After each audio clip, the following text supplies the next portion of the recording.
The whole purpose for a music video is to tell you a story, either openly or symbolically. Now in the beginning of the video, there's a chess piece. So here we have an unknown king, and below is a pawn piece with the man inside that pawn. This man has words written on his clothing, and according to the story, the man or pawn has authority. Here you can tell, because he's telling this one to stand here and to stand there. He also has control over a woman and even asks her to see her wedding ring. He is in charge of everything, but he's not alone. He gives power to another individual.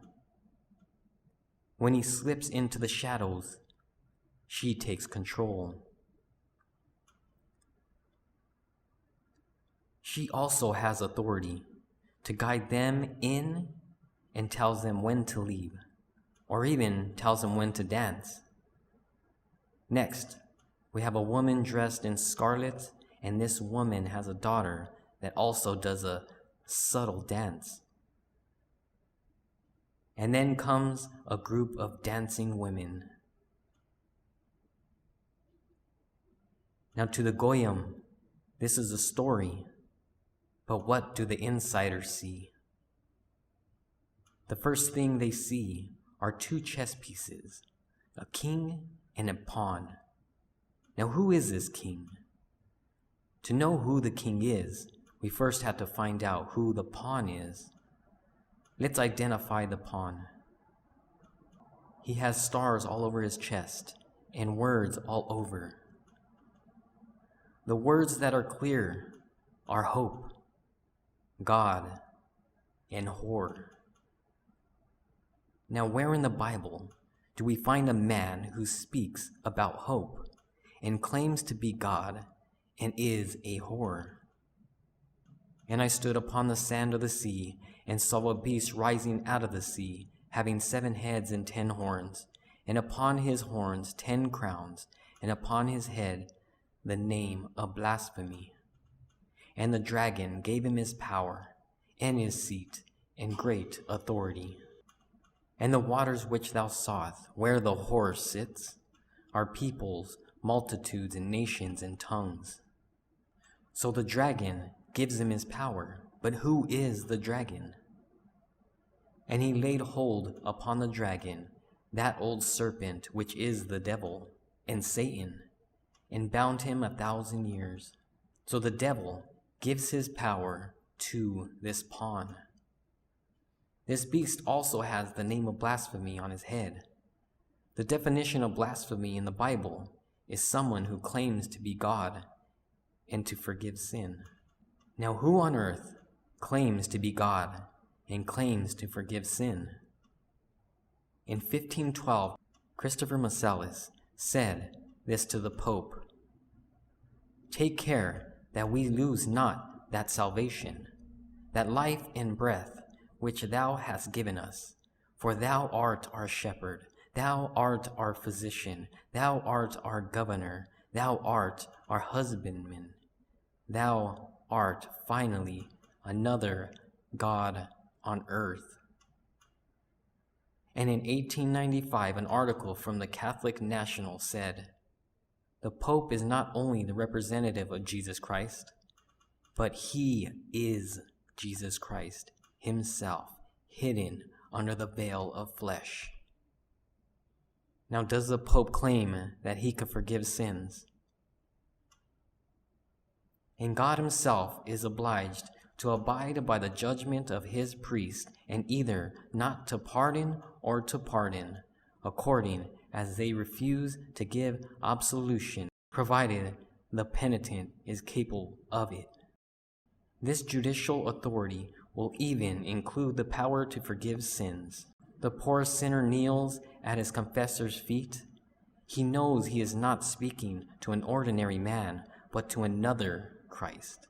He hears the words, "I absolve thy sins," and the hideous load of sin drops from his soul forever. The Bible also identifies this beast as wearing a specific color. I saw a woman sitting upon a scarlet-colored beast, full of names of blasphemy, having 7 heads and 10 horns, and the woman was arrayed in purple and scarlet. Now what do the 7 heads and 7 horns mean? And here is the mind which has wisdom. The 7 heads are 7 mountains on which the woman sitteth. And the 10 horns which thou sawest are 10 kings, which have received no kingdom as yet, but receive power as kings 1 hour with the beast. And he said unto me, The water which thou sawest, where the horse sitteth, are peoples and multitudes and nations and tongues. The papacy rose at a very populated area, and it also rose on the hills of 7 mountains. Now this beast also gives power to a woman. And the Bible says, And I beheld another beast coming out of the earth, and he had 2 horns like a lamb, and he spake as a dragon. And he exerciseth all the power of the first beast before him, and causeth the earth and them which dwell therein to worship the first beast. This beast represents the United States. The Bible says that the papal system would rise out of water, which means that it rose out of a multitude of people. So it's safe to say that a beast that rises from the earth is the opposite. And this is exactly how America rose up into power. And it started as a Christian nation. But the Bible says that this beast will change from a lamb to a nation that will speak like a dragon. Now this brings us to the 2 women in white.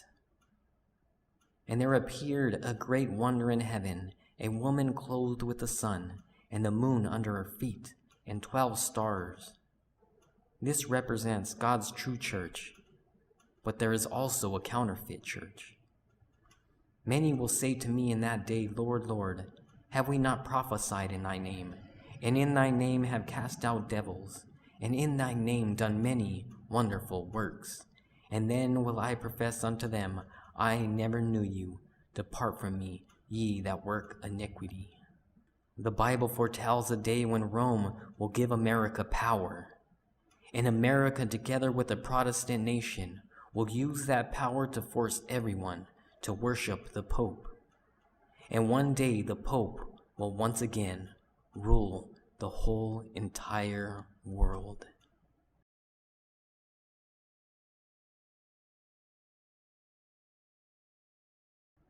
Checkmate. Members of Congress, I have the high privilege and distinct honor of presenting to you Pope Francis of the Holy See.